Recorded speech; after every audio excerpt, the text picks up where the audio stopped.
according to my parents, family, or the community I grew up in, I'm a failure. That's crazy. And how did I buck the trend? I was really, really fortunate that very early on I started to experiment with what mattered to me. Sometimes that got me in a lot of trouble. What people don't know about me is that I was suspended from school 3 times for trying out all sorts of things, like things that people would never imagine of someone who goes on to be a monk. I was experimenting with all the drugs in the world. I had multiple relationships. I was really trying to search for some sort of meaning, fulfillment, and as long as I've known, I've been chasing thrill. I really value thrill and feeling like I did not see that coming. Yeah, no, not many people do. It's very different. From 14 to 18, I was like this kid who just wanted to try new things out. And my parents' rhetoric would always be, well, make sure you get good grades.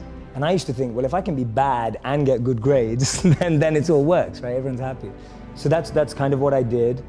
And at 18, I was really fortunate when I met a monk. And this monk was invited to speak. And I kind of just went because one of my friends forced me to. At that time, I was listening to CEOs and entrepreneurs and business people and marketers who I thought that's what I was aspiring to be like. And then I hear this monk.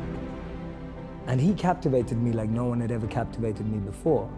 It was like staring at the most beautiful woman on the planet. You know, I was completely fixated on him and his message. And that is the beginning, without me going into too much detail before we probe, that was the beginning of what changed me.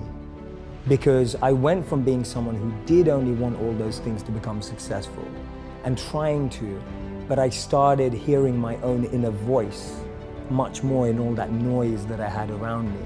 I remember one of my parents had a maths tutor for me because they wanted to be amazing at maths. And I was pretty good at numbers, and I'd have this tutor and he'd tell me that, he goes, the reason that you're struggling with the next question is because you're always worried about what your parents think. And that really stayed in my head. I was just like, wow, so as long as I'm trapped by what my parents think, I can actually never find the answers to the real questions of life. And there were all these little things happening. I lost 2 great friends when I was 16. One girl died in a car accident, one guy died because he was involved in drugs and violence.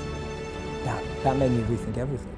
I just thought to myself, wait a minute, these were beautiful people, people that I loved, people that, in my opinion, were good people. And I just lost them in a moment. And it was kind of like this collation of little things that just made me think, wait a minute, having money, having fame, that just doesn't seem to add up. And then meeting the monk kind of made that shift possible. And as I said, he was completely captivating. And then I found out that he'd given up jobs in Google and Microsoft to be a monk. And I thought to myself, who does that? You know, he's given up everything that I'm chasing and that all my friends are chasing, but he seems happier than anyone I've ever met before.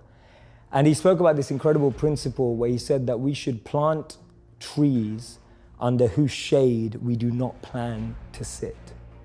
And he was speaking about this principle of selfless sacrifice. And that kind of just penetrated me right there. When he said the words selfless sacrifice, for the first time in my life, I felt a thrill about something that I'd never felt before. I thought, wow, giving up everything you have for the service of others sounds like the best thing you could possibly do. And I don't know why I had that thought, because I wasn't a spiritual kid growing up. I wasn't a religious kid growing up. I wasn't even a good kid growing up.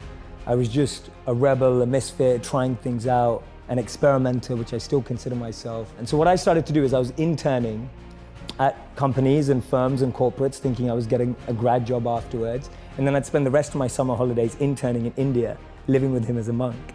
So I'd use all my summer and Christmas holidays to just be out there with the monks. And he introduced me to another 200 to 500 monks that were just like him, just as smart, just as bright, giving up everything they had and using all their skills to make the world a better place. I've always had friends who are older than me.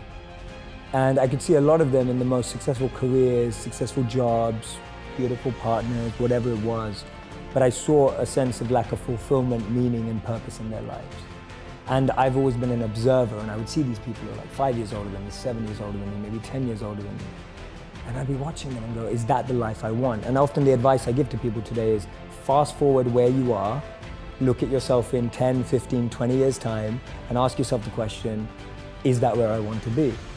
If you're in a company, look at the person who's 20 years ahead of you and ask yourself, is that where I want to be? If you're in a startup, look at where other startups have got to in similar roles and go, is that where I want to be? And if the answer is no, then you need to find a new path. And for me, the answer at that time from observing was no. The path that my parents or society or the university I went to or the community I had that was carving out for me, it didn't feel like the path for me. So I was almost seeking an alternative or a new path. I was just so fortunate that it happened to be an uplifting, powerful path as opposed to something that could have actually taken me down the wrong road, because that could have been possible too. Opening yourself up to new role models and new experiences. See, we live in echo chambers. We're just surrounded by the same thinking. How often do you bump into a monk? You know, it just doesn't happen.